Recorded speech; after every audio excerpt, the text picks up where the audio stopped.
Hi, I'm Avaah Blackwell. You may recognize me as Osnullus from Star Trek Discovery and Lieutenant Ina. I'm also Rebecca Romijn's stunt double on Star Trek Strange New Worlds. You're listening to Trek Untold.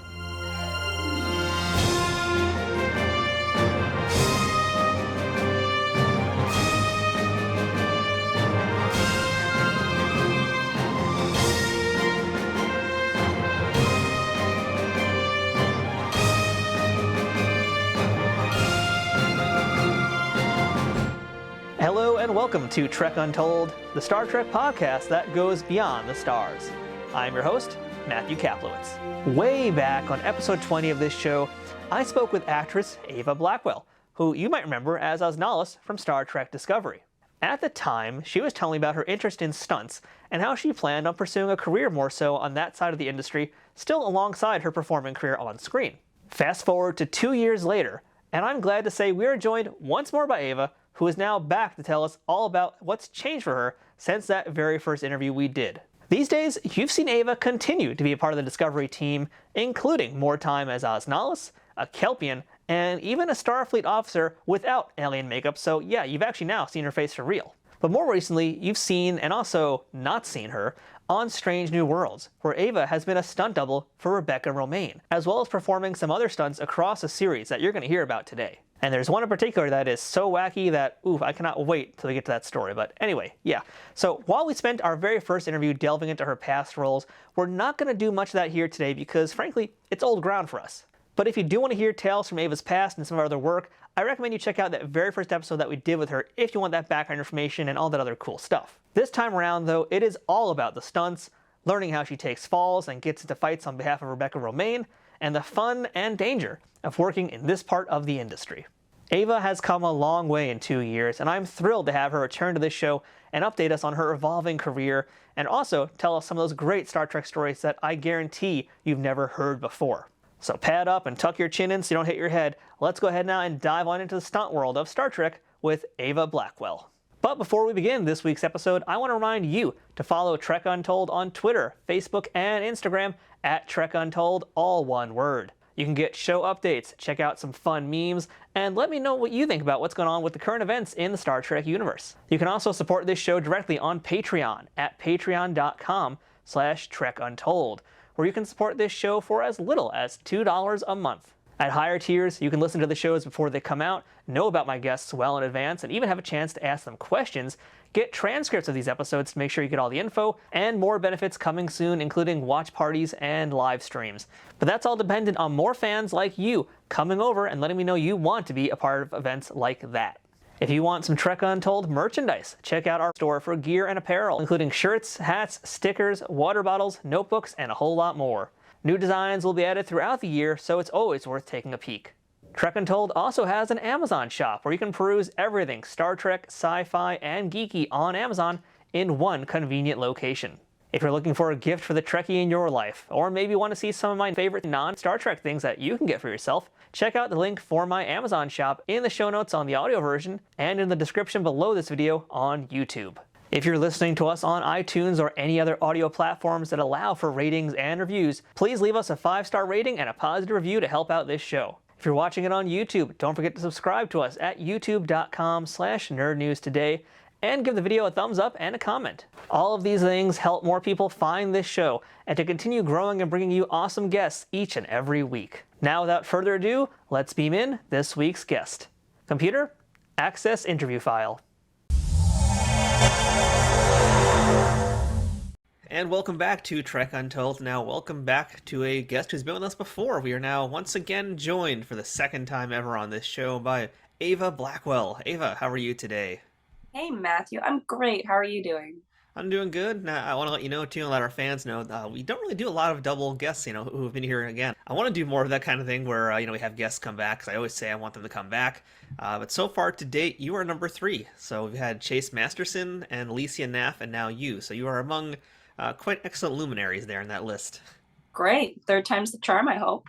Yeah, I hope so too, and I'm pretty sure we will be the way things are going for you. So, Yeah, as I mentioned, we spoke to you way back in episode 20, which was mid-September of 2020, if you can believe it. Mm-hmm. I just want to start the thing off by saying, congrats to everything that you're doing, because there's a big reason I wanted to have you back here, because a lot has changed for you, I feel like. So, Thank you. Thank And you. Yeah, it's been pretty incredible. I'm excited to talk to you about it and share with your listeners and everybody who's tuning in. It's pretty cool. And I apologize for rambling so much at the top of this thing here, but I do want to let folks know that the reason I'm mentioning this also is because, typically on the podcast, I like to ask all these background stories, get all this information about the performers or my guests, and we already did that. So if you guys are new to the show and you want to hear my interview with Avaah from that time in September 2020, that's where you're going to hear all about her backstory, all about her origins, if you will, some of her other work, and a little bit of Osnullus and Osnullus's origins, I guess, also. So we're going to rehash probably a few things here and there, but for the most part, if you want to get the full Avaah Blackwell story, go back, dig into the archives, and find episode 20. But for now, let's just jump on in here, and for once, we're actually going to start off with Star Trek, which is fun to do. Last time we talked about you being Osnullus on Discovery. Mm-hmm. And, I'd like to kind of hear about, once again, just because we didn't do this with the video either, I'd like to hear a little bit about the makeup process for Osnullus and talk about where we were season 2 and what's changed by the end of season 3, season 4 for how that process has worked out. Perfect. Let's do it. I'll tell you a little bit about the makeup process for Osnullus. I mean, it started off as, I believe, now we have to check our sources on this, but what I've been told by some of just the murmurings around set and stuff is that Osnullus was originally a prototype for Saru, way back pre even show getting greenlit. It was in the pre-production stages, and the prosthetics company was playing around with all these different species as they do. But they decided they wanted something a little bit sleeker, and hence now we have Doug Jones doing a beautiful job with Saru in that current makeup. But they liked this creature, Osnullus, so they decided to create a few of them. There's two, the purple one and the orange one, and the species is called Osnullus. And it's not that long of a process anymore, because they've kind of put it around what is essentially a helmet and then built the prosthetics around it. And there's a picture of me from season 2, if you want to refer to it, on my Instagram, with Hugo from M3FX, and he's holding the head, and I'm in my balaclava and the jazz hands, the giant Osnullus hands. And essentially what we do is I rehearse without the head, and then when they do finals on all the actors and stuff, Hugo or somebody else comes in and they pop the head on me, and we put the jacket back on, and then I then play Osnullus. And this is something, again, we talked about in our first interview too, but how limited is your vision in that helmet? Oh, it's less than 5%, I'd say. I used to say less than 10, but then we actually went through fields of vision and stuff. It's less than 5%.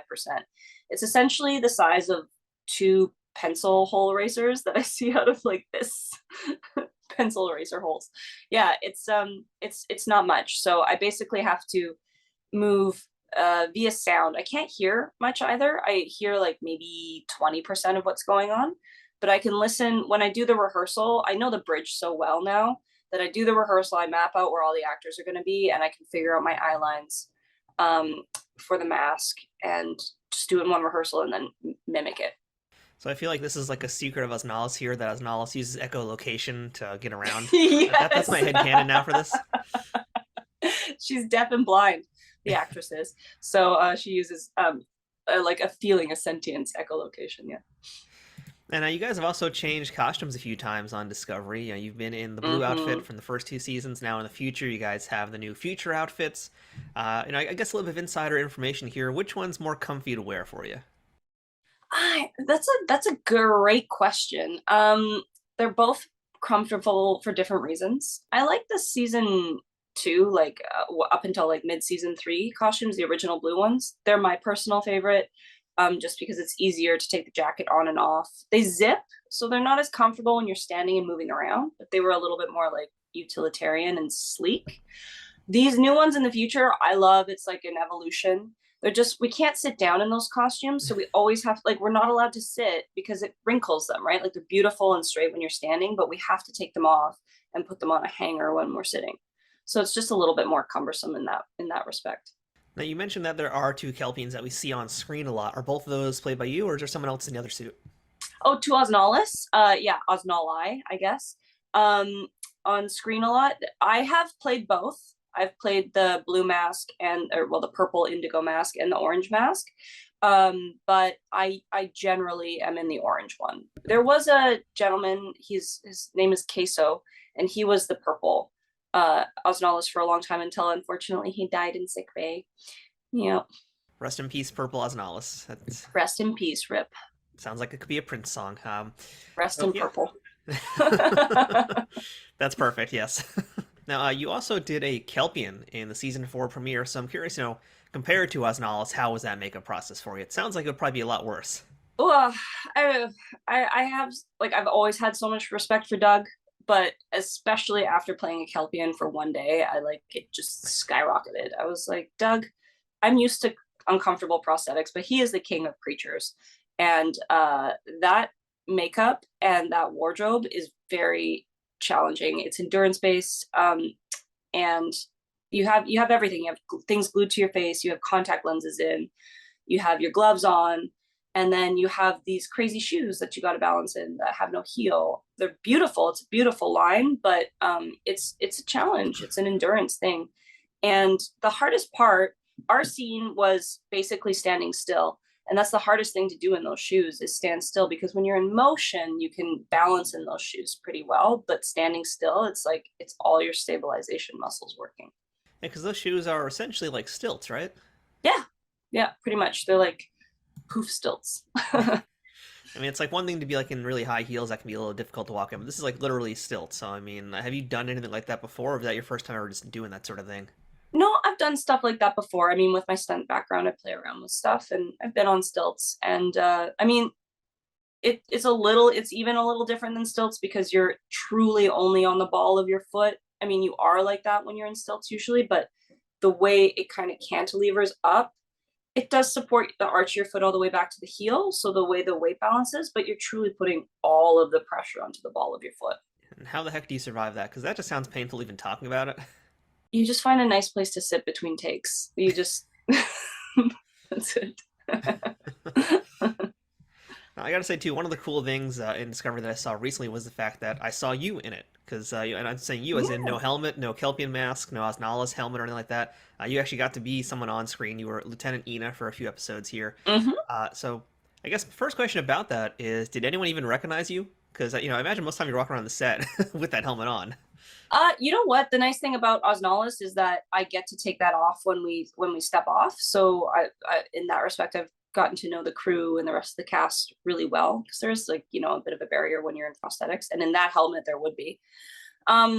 So yeah, I Lieutenant Ina has played 4 episodes so far. She has 3 episodes at the end of season 3 and 1 episode mid-season 4, and she's a fun character. She's very cool. She's still on the ship somewhere. She's moving around on the other decks, making sure things are going well. And nobody, like, it took a minute for the fans to recognize me, but it was cool. Like, once they did, there was a bunch of threads and stories and everything being like, oh, this actress plays Osnullus and now Lieutenant Ina. It was very cool. It was really nice to see people recognizing the name and then putting literally a face to the name. Yeah, I gotta tell you, I was a little bit surprised to see it, and I was super happy to see it. And we'll talk about why, I guess, a little bit later on in this interview. But yeah, no, it was very fun seeing your face. And yeah, sorry folks for mispronouncing the name. I'm gonna leave that blooper in because That's okay. Yeah, no. It's we were all. It was like a decision, and we all asked like Siniqua, because she has to say my name too. We asked Tunde, and he said it's Ina. So that's from the executive producer. That's how you pronounce it. in my head canon it's gonna be Ina because her full name is like Ina Mina Mo or something like that. Yeah, So cool, perfect. I'll pitch yeah, that. sure, we'll go with that. Yeah. So what's kind of interesting to me too, especially though, is like you're doing Osnullus at that point, and then you're also doing Lieutenant Ina. So one day you're an alien, next day you're a human. So how do you guys decide what day you're going to be which character, and how does that not get confusing for you? I mean, is that actually written in the script, or is it just kind of like on a whim we decide today you're going to do it this way? No, it's written in the script, and they decide when they want that feeling for the character on the bridge. And generally speaking, like it's me as a body, like as an actor, as a performer. So if I'm Ina that day, and Osnullus has been present once when I played Ina. No, they write it into the script, and some days I'm Ina and some days I'm Osnullus. There usually when I'm Ina, there is another woman. Her name is escaping me. Her full name is escaping me right now, but I believe it's Oksana. She's come in and replaced me once or twice. And she's a close match to my body. So when I play Ina and they need Osnullus on the bridge, they bring Oksana in. Now, one of the big moments at the end of season 4 of Disco was the reveal of the president of Earth, which was Stacey Abrams. And Yes. I know you weren't necessarily in that exact scene, but I'm curious if you got to be there that day when they shot that, and if you happened to be around her. I was not, unfortunately. I would have loved to have been there, but I didn't. Yeah, I didn't get to meet her. It would be really cool, but no. Okay, well, it's unfortunate. I mean, Sorry, luckily, sorry to disappoint. I would love to have so much more to talk about. Is she gonna? Has she been on the podcast? Is she coming on? no, but we're certainly going to be trying, that's for sure. So, Stacey Abrams, Good. get ready. We're coming for you. But I guess overall, I kind of just want to get a quick overview of how it felt for you to be the last 2 seasons of Disco, though, because, we're now in the future, things have changed. So, but I want to also know a little bit more about the camaraderie of your crew, the folks who you're performing with. Has that changed for you guys? I mean, are you guys even more close? Because I know one of the complaints also we've heard from folks is how we barely know who the other core members are of the bridge crew, other than like Captain Burnham, other than Book. So, I wonder for you guys out there who are the supporting cast members of this bridge crew, how do you feel right now about the direction of the show, what you guys are doing, and more so just, how are you guys feeling as a unit? Like, do you feel like a family and friends kind of group now? Oh yeah, for sure. There's so much camaraderie on the bridge, like between castmates. It's great. It's one of the most welcoming, tight-knit environments I've ever had the pleasure of being part of. And I mean, that comes from everybody participating in it, but it really, Sonequa sets that tone. She's an incredible lead. She's an incredible number one on the call sheet. Like, and she sets the tone for everything. She is so kind. She is so professional. She is so informed. She's so warm. And she makes sure that we're all, together as a team. I gotta see if I can dig a little bit of dirt out of this interview also, because that's what I do. You got any great blooper stories for us, Ava? Oh, have you seen the season 2 blooper reel where Anson Mount like names me captain? Yeah, you've seen that. You've all seen that. I don't know. There's always like, I wish I had a great blooper story to tell you. Did I tell you the ones where like it was my second day on set and I didn't know my way around and they just plopped me in the head and told me to go? This was like how we came to this is a cool story. Okay, this is how we came to rehearsing without the head. So I was told to like go from Spore Drive Station to Saru Station for a cross, basically just to create some movement on the bridge when everybody's coming in. And I was like, okay, I can't really see, but we're going to try it. And so I went for it and I was like, oh, I've got this. This is it. I'm going for it. And then all of a sudden I slam into something. I slam off of a wall and I slam right into Doug, who catches me. He's like, oh, Precious. He calls everybody Precious. Like, oh, Precious. And just like kind of steers me gently in the right direction. Yeah. So after that, we started rehearsing without the head. So I actually know where I'm going. Seems like a good idea. Yeah. Yeah. I was like, I might need one rehearsal without the head. So I know that you guys were also filming a lot of Disco during the height of COVID, and we talked a little bit about that in our very first interview. But COVID has continued. You guys still had to work within that. I don't know if it's been a thing for Strange New Worlds as well, but Yeah. how has filming changed for you guys during the pandemic? Oh yeah. I mean, it changed everything, right? It changed the amount of it had its own evolution and its own arc. And I don't know if you know, but in Toronto, Ontario specifically, we had some of the most stringent mandates and policies in place in the world and for the longest amount of time. So it was really a long haul with COVID. It has been a long haul. It's not as strict by any means, but there's still a lot of mandates in place on set when you're filming. During the height of it, it was like you had a limit to the amount of actors you could have on stage. You had a limit to the amount of crew you could have around. You had to test. We were testing daily for COVID. You had to have masks on until you were rolling, basically, and then had to pop them back on as soon as you were done.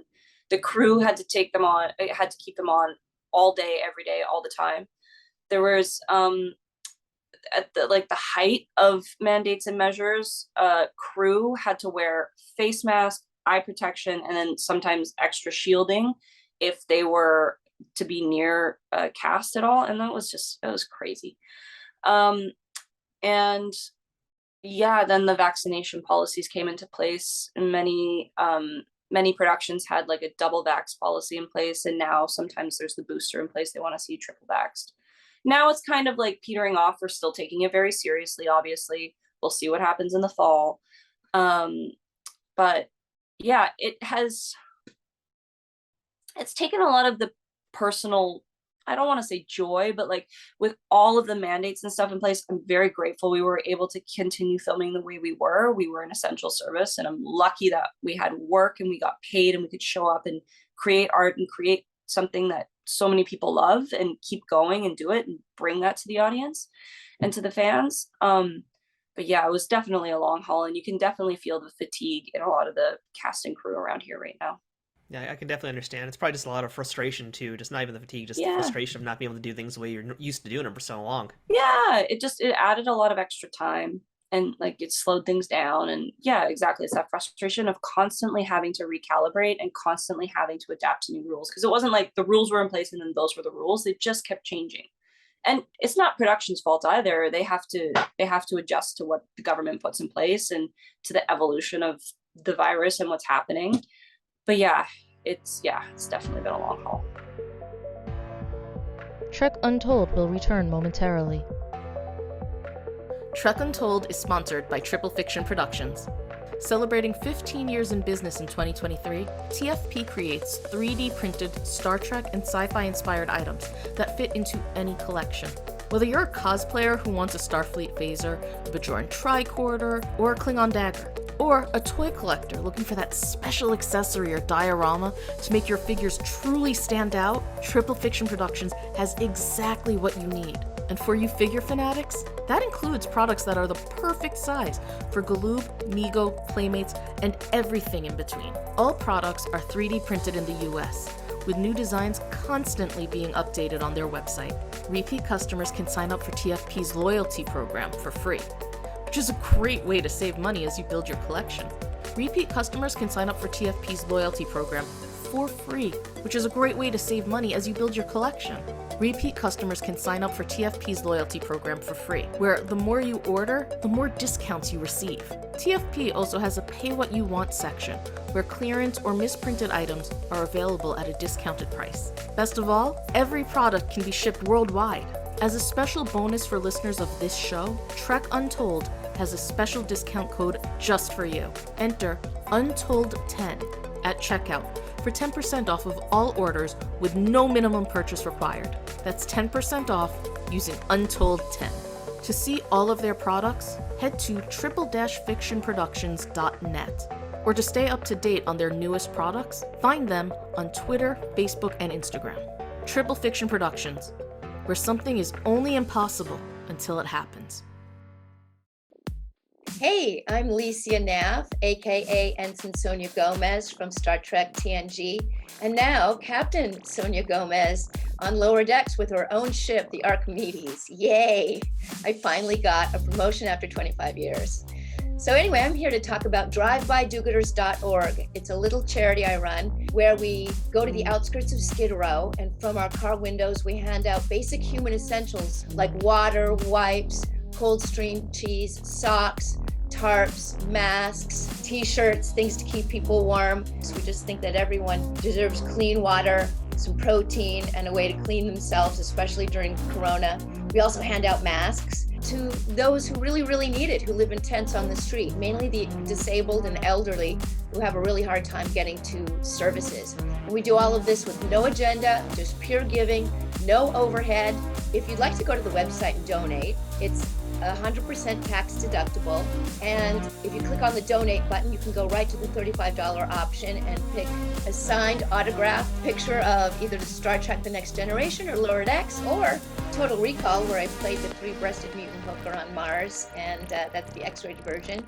Put in the comments section your address and anything you'd like me to write, and I'll personally inscribe it and mail it off to you immediately. And again, that's drivebydogooders.org. Captain Sonia Gomez, signing off.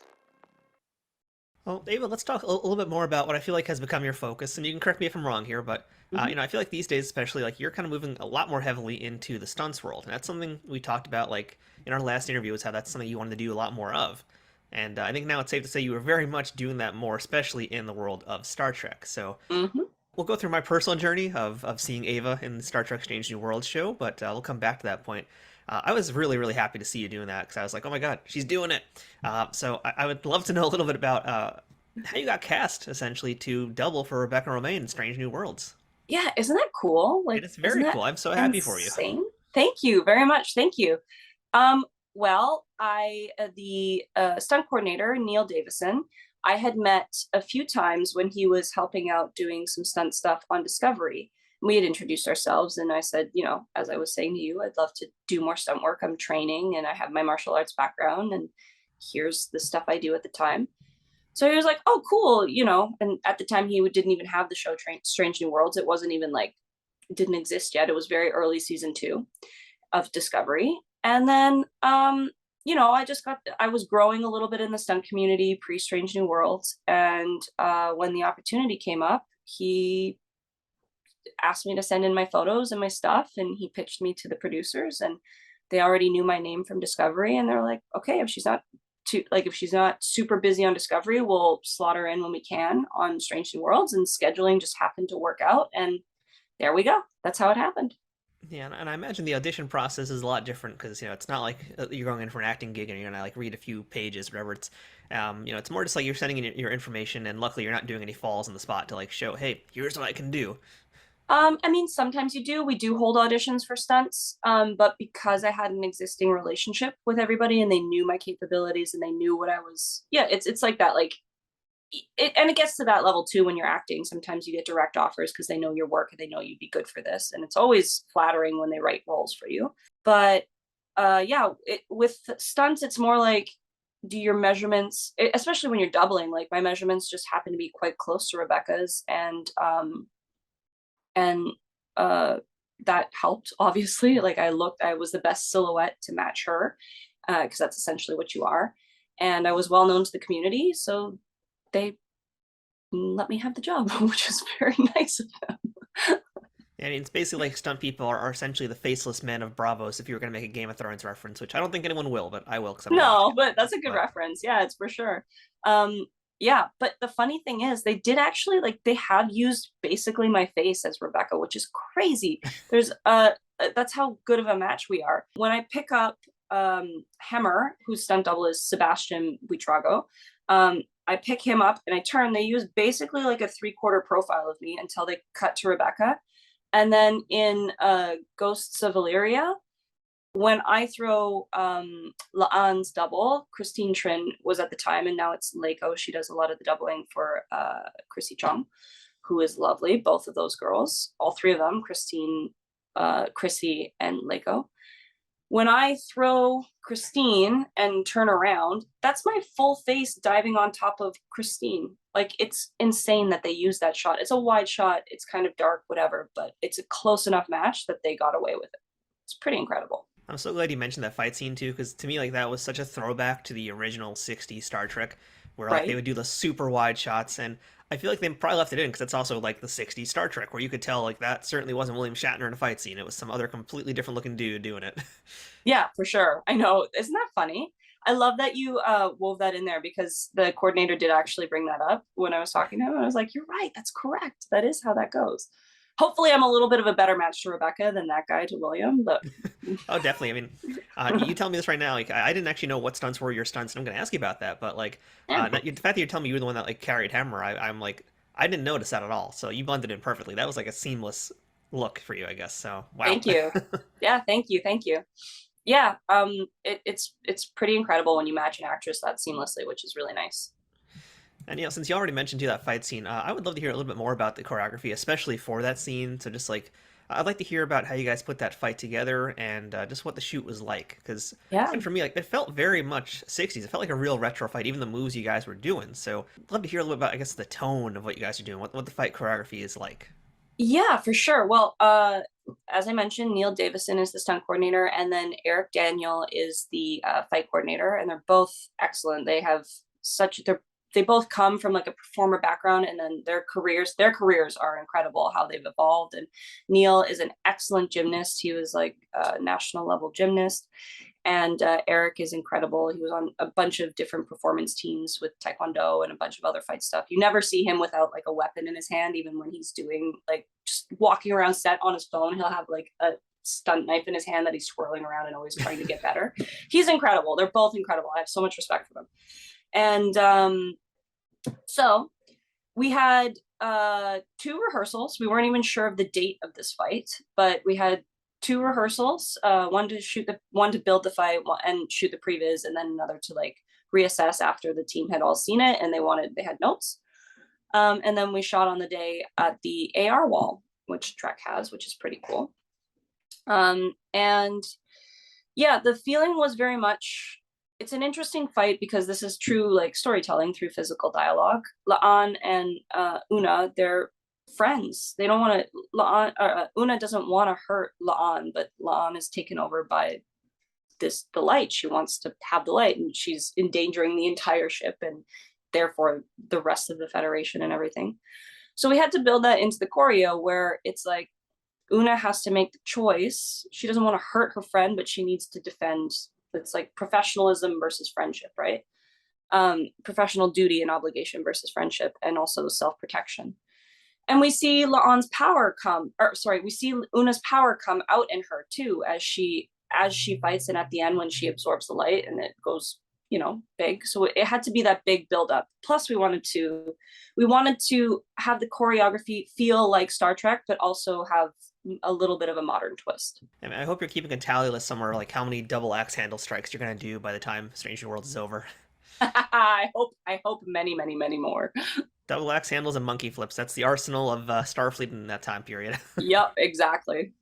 And I love what you said too, just about the way the fights are, because I always felt like with fight choreography, the best fights on screen are the ones that have some kind of story within them. Like I've always been a fan of like Sammo Hung's choreography because I've always felt like there's, there obviously is a reason for a fight, but there's also stakes within a fight itself that come in a lot of his choreography. So it's great to hear that in Star Trek. That kind of also is the idea, to have something within that fight, to just not make it William Shatner X handling things, Right. I mean, we should have that in there because it's great, and it's like of the world, but yeah, you want to tell a story. It should serve the story. That's the reason it's there, Yeah. It's just physical dialogue. So can you tell us where you've been training to do some stunts? I would hope that there's a school. I know they're hard to find across the country, but are you going to a specific school to train more and learn more about stunts? Well, we always, like as a community, we train together. A lot of us train at the Monkey Vault. That's not a secret. You'll see it on every stunt performers in Toronto anyway. Their Instagrams. And that's owned by a stunt coordinator here, a very talented stunt coordinator named Dan Iaboni. He owns the Monkey Vault. It's a great part of the community, great service to the community that we have here. So we get together and train tricks, flips, fight choreography, all that stuff. And then I'm training over at Combat Arts. That's also no secret. You can find it all over my Instagram. That's an incredible team of fighters there. That's not a stunt-based gym, but many stunt performers will go train there. And you have world-class athletes and fighters coming out of there too. Fantastic, fantastic gym. Now, if you don't mind, David, too, I'd like to kind of go over a little bit about, I guess, doubling, if you will, because there actually is more than one type of double in stunts and in the film industry. So just, I guess, to clarify, what type of a double would you fall under? Are you a utility double? What exactly would you be? Well, I mean, I do them all on, like, if you have a look at my IMDb, and you're very correct, there's different slots, and it's kind of just what the show needs you for at that time and place. So on Strange New Worlds, I have the extreme pleasure of not only being a stunt double, but then a stunt performer. In episode, oh wow, why is the episode name escaping me? I think it's episode 6. I'm the Linearian Guard. And I have I'm just a performer at that. Like, I'm not a double. I have this great close-up that they gave me. Throughout the episode, I'm the first servant guard, essentially, played by Ian Ho. He was an incredible actor to work with, Ian Ho. And I basically guard him. So I get to hit Pike across the face, which was pretty cool. I was like, oh God, I got to hit Anson across the face. We don't actually, we were very far apart, but the hit looked really good. I knock him out, chase him around with a bunch of guns. It was really cool, and protect the first servant. So you have your performer aspects, you have your doubling aspects where you're doubling an actress. And then that is like, so when I double Rebecca, I'm studying her movements. I'm making sure I'm moving exactly like her. And then I'm sort of helping along with the stunt coordinator. It's always the stunt coordinator's in charge, but as the actresses double, I'm helping her to sell her hits better when she's doing the hits, to make sure she's safe, putting on her harness when she has to wear a harness for wire gags, and basically just matching her as close as possible. And then utility stunts, like I was on The Expanse. I had a bunch of episodes in season 6 where I was utility stunts, which was pretty cool. Yeah, very cool. And that's where you're kind of like using your skill set because it fits in well with what the show needs. So I was helping harness up actors. I was testing all the wires when they needed to do a gag and they wanted to see exactly how people were going to fly. So I get on the wires because I match the height and weight of some of the actors. So I go and do that. I help them build fight choreo. I help them, like drag mats around, Those are sort of the 3 basic elements of performing. And then you can get into driving. On Frankie Drake, I was Lauren Lee Smith's stunt double, but I was also her driving double and her motorcycle double. So when she rides a motorcycle, that's me riding. Cool. Yeah, that was really cool. Amy Zoke also was her driving her motorcycle double seasons previous when I wasn't around on the stunt scene yet. And then Alicia Turner, who is an incredible stunt coordinator, she brought me in and gave me the doubling job, which was cool. And then when Lauren Lee Smith also has to drive the Model T4, like the original, it's a cool 25 Model T4. I got to learn how to drive that and drive that through set. That was really cool. So yeah, there's all sorts of doubling that you can do and all sorts of performing you can do in stunts. It's its own universe. It's very cool. So I'd love to hear a little bit about, I guess, you've mentioned now the fight with Lon, you've mentioned hitting Pike in the face, which is awesome. But can you kind of just run down for the folks who would like to make sure they can spot you in Strange New Worlds? What are some of the stunts you have done in the first season so far? Yeah, first season. So I'm in Ghost of Illyria. I'm fighting La'an and then picking up Hemmer. It's so funny. We shoot these out of order and I know, but I don't know exactly the chronological order they end up in the series now. Well, that's the job for us Trekkies to figure out. Yeah, exactly. You can go to my IMDb and figure it all out. I'm a Linnarian guard. I guard the First Servant. And then one that we haven't really talked much about because I haven't posted it, but it is on my IMDb, is I had the distinct pleasure of being a Gorn Arm Performer. I did want to ask you about that because I did notice that on Memory Alpha, which is like the Star Trek wiki, and someone said like you're the Gorn Arm, and I'm like, what? Isn't that? I think that's like my most favorite randomest credit to date. This is a cool story. So I was requested by the director Christopher J. Byrne to come in and do this because he knew me from Discovery, from directing me on Discovery in prosthetics. And he's like, I know there's this one performer and I want her to do this. And that's very flattering. And of course they're like, oh, Ava, she's already doing other stuff on the show. Of course we'll have her. So there's a puppeteer team that was in charge of the Gorn. Chris Bridges was leading that team and he was the lead prosthetics on that show too. And he's done an incredible job with that show. Both shows, Discovery and now he was on the team on Discovery and then got the lead gig for Strange New Worlds. And he was like, yeah, it was nice. It's nice. It's always nice to hear when your name goes around a room and everybody's like, yeah, ding, ding, ding, green light. That's great to hear. So I got to go run into the studio, put these gloves on and then start to work like with the puppeteers who are creating the Gorn, like in all its different stages, how it would move. And with Chris Byrne, how it would move. So there's just a few shots where the Gorn is reaching for something, where it jumps into camera, where it is swiping at doors and stuff. And that's all my arms. And then of course, CGI applied over top of it. And like, they didn't know how to put me on the call sheet. So normally it's numbers.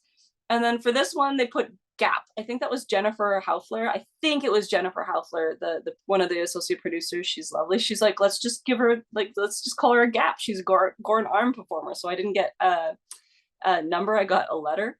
And it was funny. We always when I was walking around, I was getting too close. COVID team was like, mind the gap. like they do in the London tram, because I'm the Gorn Arm Performer. That was really fun. That is just such a bizarre credit to have. You are the gap in Star Trek history. Yes, exactly. I'm filling in all the gaps. And I was kind of surprised, but I guess a little bit relieved also that they didn't have you guys like in a full-on Gorn costume, that you weren't just doing like, 1960s Gorn, outfit, rubber suit. Yeah, I can't really say anything, but there may be more to the Gorn coming. Maybe. We're gonna leave it at that because I want to make sure that Avaah Blackwell has a job in Strange New Worlds all the way to the end of the series. So Yes, exactly. Thank you. no more about that. But I do want to ask a little bit more about you doubling for Rebecca, because like you mentioned something please. I picked up on. And I've talked to Tim Storms also, who is Patrick Stewart's stunt double, and he's talked a lot about how, and you mentioned matching their movements. So I'm kind of curious here. So that when you come to a fight scene, does that mean that if Rebecca throws a front kick this way, you have to say, I don't throw a front kick this way. I have to do it her way. Like, are you completely changing your fighting style to match hers seamlessly? Yes and no. So basically, if the actor does it one way and establishes it, and they're going to use that shot, you do it the way the actor did. And that's just like kind of something that you get better at as time goes, and you can talk to the coordinator about it, and you just figure out what the show, like how the show is going to cut it together. Now, my job is to like make Rebecca look as good as she can. So if I know they're gonna use the wide shot, and Rebecca's kicks are great, but obviously it's my field, that's my expertise. She makes Una what Una is, and then I make her, fight and then elevate it, right? So if I know there's like a cool kick that maybe is outside the realm of what Rebecca's physical capabilities, and she's very good with action, she's good at it. But if I can do a flying front kick a little bit better and they can use that in the wide shot, then I'll just send a flying front kick, and then they'll use that in the wide shot and cut to her landing. So my job is just to make her look as cool as possible. And something else that Tim told us too, when he's doubling for Patrick, is he has to really be constantly in contact with him, because he needs to make sure his body is staying identical to his, and that can be a problem for him sometimes too. So is this the kind of same thing with you and Rebecca? Like, you're just constantly talking to each other about your workout routines and that sort of thing? Like, is there just that kind of constant need to make sure you guys always look the same? I mean, yes and no. Rebecca and I, like I said, I know what she's gonna look like, and I know that her routine isn't changing. We talked about yoga and stuff. We do talk about it, we chat about it, but I just pretty much make sure that I'm maintaining my body and she's maintaining hers. Like, it's a little bit, with some other actresses it would be more of an in-depth conversation, but because I know Rebecca's such a pro and she's so constant with her stuff, like, I don't have to worry about her. And wardrobe will also let me know if like her measurements are changing for something that not wardrobe, costumes. I'm so sorry I made that mistake. It's costumes.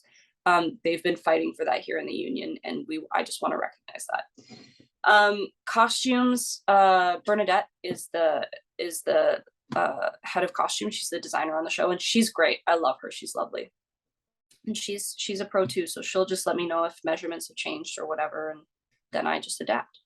Now, you kind of mentioned earlier that episode that you appeared as the guard, where you got the whack Pike in the face. And by the way, that was Lift Us Where Suffering Cannot Reach. I have it in my notes. Thank you. There we go. Yeah. That's what it's called. Yeah, so, that's kind of like my initial reason why I wanted to come talk to you again, because I didn't know you were doing stunts until I saw your face as that guard, and I was like, that's Avaah, OMG, I know that person, I interviewed her. So yeah, that's why, I had to make sure I got you back on the show here to talk about what you're doing these days. But the question surrounding this part of me just babbling here is that, oftentimes in modern TV, as a stunt performer, once your face is kind of there, it can be difficult to get gigs again. And in your case, we've already seen your face, because, not just as Osnullus, your face is covered, that's fine, but you've been Lieutenant Ina on Discovery, so Star Trek fans, they've seen your face, they would probably recognize it. Here you are in Strange New Worlds now as a different character, your face has been burned onto the screen. Was there any concern about the fact that we've seen you before in Trek, and here's your face again? Well, I brought that up. Like, when the stunt coordinator was offering me that role, like, the producers talked about it, and they're like, there'll be some prosthetics. We do have like cheek prosthetics that do change the shape of my face a little bit. And, I mentioned to them, I said, as you are all aware, I'm Lieutenant Ina. So if you think it's appropriate and you think it's okay, please, like, I would love to do this role for you. And I talked to my agent and my team about it. And they were like, yeah, like, we already see you're already established in Star Trek land. Like, do it if you want to. So I took the gig. And they were kind enough to give it to me. It's pretty cool. I mean, it's kind of the fun thing about the older Star Trek, especially if you watch like the Rick Berman era Star Trek, is you'll see like Dennis Madalone and Tom Morga, like you'll see their faces all the time, and it didn't matter back Yeah. then because nobody thought Yeah, about yeah. it. But here in like 2020, well, it's 2022 now, but in this time period, it's just so much easier to pause it and be like, oh hey, I've seen that person. In general, I mean, is that as much of a concern for the stunt community as it used to be like 20, 30 years ago? Yeah, I mean, it is always a concern, and especially for stunt performers that are also actors. I mean, there's not a ton of us, but we do exist. You want to be careful that you're not burning your face on a show where you could like compete for larger roles. Now, from like I said, because I'm already established in Star Trek land, I knew I probably wasn't going to get like a principal recurring or a large series regular with my face shown on Strange New Worlds. I could get it behind prosthetics, but I'm already doubling and all this other stuff. I'm busy on the show anyway, so I decided it was worth it to take this role. Pretty cool. I completely agree. Yeah. Thank you. I know my input doesn't make a difference, but I completely agree with that. Oh, it totally makes a difference. Are you kidding? Of course it makes a difference. Thank you. Oh, you. So I gotta ask, would you rather be a giant alien covered in all sorts of makeup where you might not be able to see, but you don't have to take any falls? Or would you rather be doing stunts where your face isn't necessarily even on camera at all? Oh, God. It's a hard one. People ask me this all the time. And the reason I do both is because I like them both. If it came down to it and I had to choose, I don't know. I want to do both. Like, can we just put them both in one role? Like, and then I'm there doing everything. Of course, I was always an actor first. That's where my career began. That's my first love. But even as a kid and I was studying drama, I was also doing martial arts. So they're really both integrated for me. And acting is physical, and I only ever started doing stunts to extend my my performance capabilities as an actor and as a performer.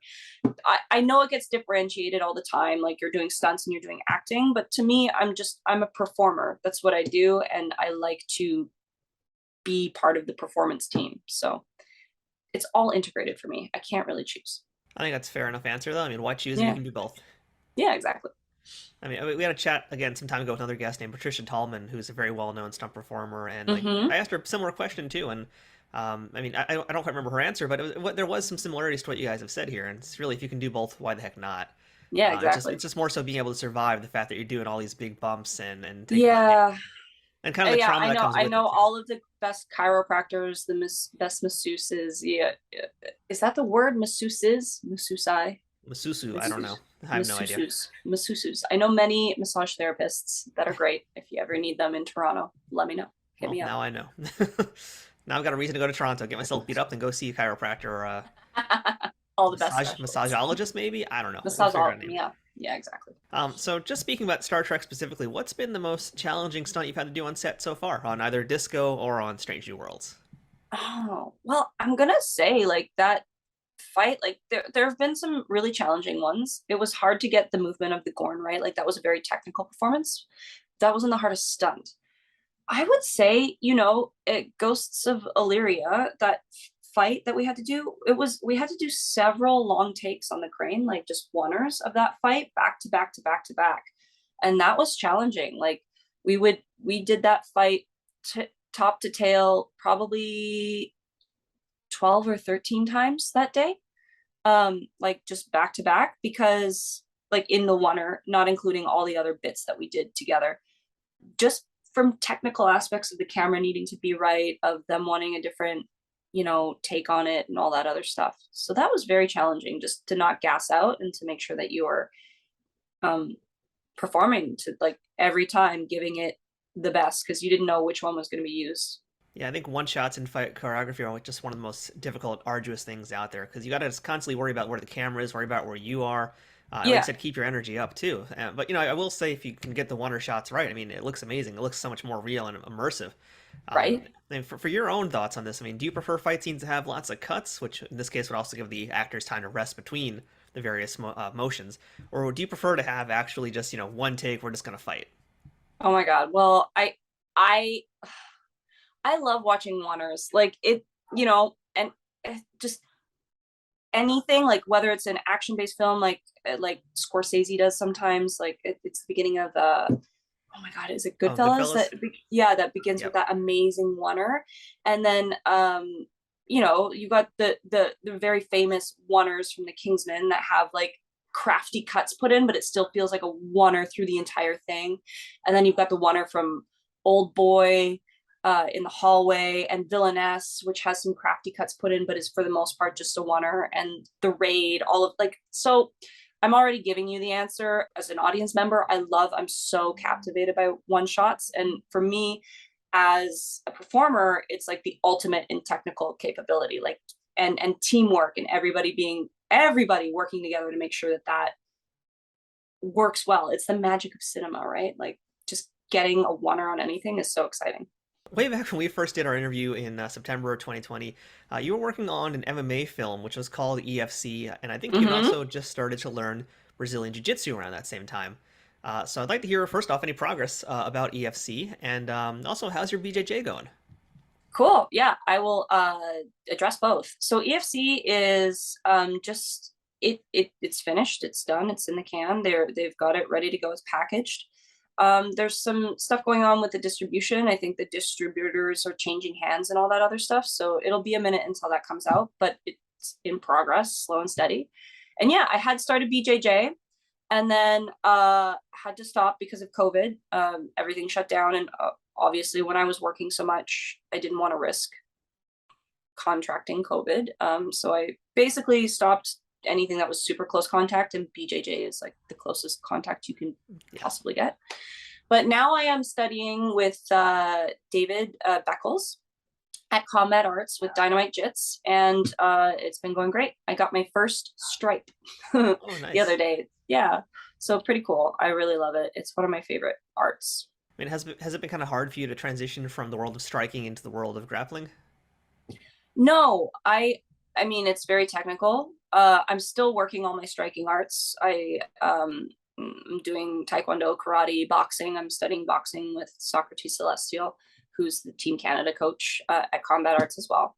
So I'm continuing with striking, but I just wanted to get my ground game better. And in Strange New Worlds, we did use some jujitsu and stuff in those fights. And Neil is a big fan of jujitsu and a practitioner of it. So I just wanted to make sure that my ground game was up to par as much as possible. I mean, I just really want to see Una do a flying armbar, so can you please make that happen? Yes! Me too! I'm pitching it for next season, so let's try. Absolutely. Oh my God, I want to see a flying armbar in Star Trek. We need to have that. Okay, cool. I'll let them know. Yes, tell them Trek Untold said that. It'll go a long way. Yeah, sure. I'm sure it will. Yeah, totally. Now, I don't want to butcher his last name, so I'm not even going to try and say it, but Babs, aka Dr. Mbenga on Strange New Worlds, I know he is a serious black belt in BJJ. In fact, oddly enough, there's actually footage of him fighting my BJJ instructor on YouTube from 1999. Wow. I don't know if I want to out myself who I train with, but yeah, that's out there. But my question is, have you done any training with Babs? Has he shown you any moves? Has he shown you any techniques? Have you guys talked about this? Oh, we talk about it all the time. Like whenever we get together, and I kind of pester him with questions. He's such a cool actor though. Like, and he obviously loves the sport so much, and he's an incredible player, both on screen and with jujitsu. Yeah, he's always there to answer questions if I have them. And he's strong. Like he is, I would never want to get on his bad side, and I whoever does, they're not gonna be happy. Babs is legit. I've seen the footage He's of him. legit, Like, yeah. Man, strong is a good way to put it, but his technique is really smooth. He's fast. He's technically very proficient, and he's strong. Like he's, yeah. I wouldn't want to fight him. That's for sure. I mean, I have this weird thing where I'd like to be choked out by him and just see what it's like. Like, oh, okay, so that's the right way to do it. Okay. Yeah, exactly. Well, yeah, you'd learn the best technique like the hard way, essentially, if you were on the other side of it. I mean, that's honestly like I think any martial art, but especially Brazilian Jiu-Jitsu, where it's kind of like you need to get constantly beat and tapped out all the time, and you kind of need to stay humble for that reason. But also, it's like, oh, that's the right way to do this move, Yeah, exactly. It's like the best ego check ever. So aside from like taking the big bumps, what would you say has been the hardest part about you kind of taking a much more deep dive in Star Trek, especially, but just throughout your career, taking this more deep dive into the world of stunts? What's been the hardest part? Did you ask about going into maybe stunts? not necessarily physically, let's say, but if there's a mental part, if there is a physical part of it, I mean, what's been toughest for you? Oh, well, actually, I'm just coming out of it now. I did end up breaking my ankle on a show. Yeah. So I broke my ankle late February, and I had surgery. And luckily, the community was really there for me, and I had insurance because it did happen on set. And it was nobody's fault. It was just one of those things that happened. And it's truly like it was the simplest thing. And there was a bunch of players, and it was a well-rehearsed thing. And we did it a bunch of times fine. And one time it just didn't go fine. And it was the simplest thing. And then suddenly I'm out for, it was 5 months before I could really work at all. And I focused more on my acting, and, I've gotten more into boxing so that I didn't put as much impact on my ankle. But yeah, just getting through the recovery of an injury has been the hardest part so far, the most mentally and emotionally challenging. That's kind of like the toughest part about being a stunt performer in general. It's just the concern that any day, any stunt can go wrong. It could be the simplest thing. It could, if you do a stair fall, yeah, there's a lot of risk, but it could just even be just a straight back fall where your head just happens to conk the floor. Yeah, exactly. Yeah, everything's a big risk. Yeah, that's why we're there. It's a risk performance. Yeah. I mean, these days, though, you are making really big moves in stunts. I mean, it's amazing to see you now working with Rebecca, being her double. But I'd like to ask, what are your ultimate plans for stunts? What are your goals? Like, when I reach out to you again for interview number 3, where do you want to see yourself? I want to see myself, like, maybe with my own show. I mean, if Marvel's around, I'm right here. I'm here. I have been working on my visa for the States. That's just in process actually right now. So that's exciting. I did manage, the good thing about being in this recovery period is I've had a lot of time to do all my admin stuff at the desk. So I've managed to reach out to managers and agents, and I've got a great manager in the States now. I've got an amazing agent who's repping me for specifically stunts and creature work, like stunt acting and creature work. And then we're building the rest of my team. So, the reason I've gotten into stunts was to basically expand my capabilities, skill set per capita as a performer. And I'd love to be doing a lot more action adventure stuff. All right, so Ava, last question. This is the most important question, obviously, here. Stranger World Season 2, what's happening? What can you tell us? Oh my God, I can tell you absolutely nothing. I thought we had something, Ava. We've been talking for an hour. I thought we had something. But it's for your own protection and mine too. I mean, I could tell you, but then not only me, but the rest of the studios would have to come and kill us both because I have a life-threatening NDA signed, unfortunately.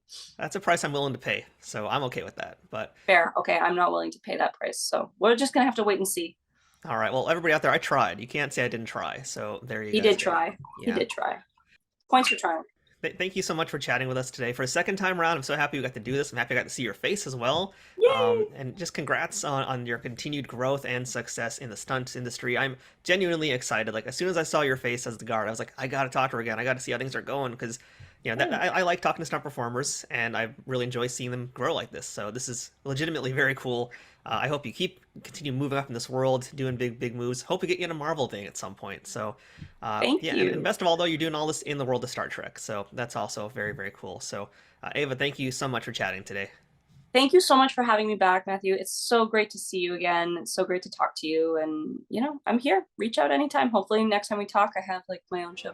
Yes, that's the goal. That's the dream. That's it for this week's episode of Trek Untold. Until next time, don't forget to follow us on Twitter, Instagram, and Facebook at Trek Untold, all one word. If you'd like to directly support this podcast, please consider becoming a Patreon supporter over on patreon.com/TrekUntold, which gives you access to some great perks that can't be beat. Or pick up some merchandise from our store, or use my Amazon shop link to check out all kinds of different Star Trek merchandise. Links for all these things are in the show notes. Shout out to Triple Fiction Productions for being a key sponsor of Trek Untold. Don't forget to check them out and all of the fine folks whose ads you've seen or heard on this podcast too. If you have any questions, feedback, or comments for the show, or would like to suggest a guest or discuss sponsorship options for any of these episodes in the future, send me a message at trekuntold@gmail.com. I hope to see you here again as we uncover more untold stories from Star Trek and beyond, and get to know even more amazing people who have contributed to this ever-expanding universe. Until next time, I'm Matthew Kaplowitz, and remember, fortune favors the bold. Trek Untold is sponsored by TrekSphere.com, promoting fan-produced Star Trek content in all forms, is powered by the RageWorks podcasting network, and is affiliated with Nerd News Today.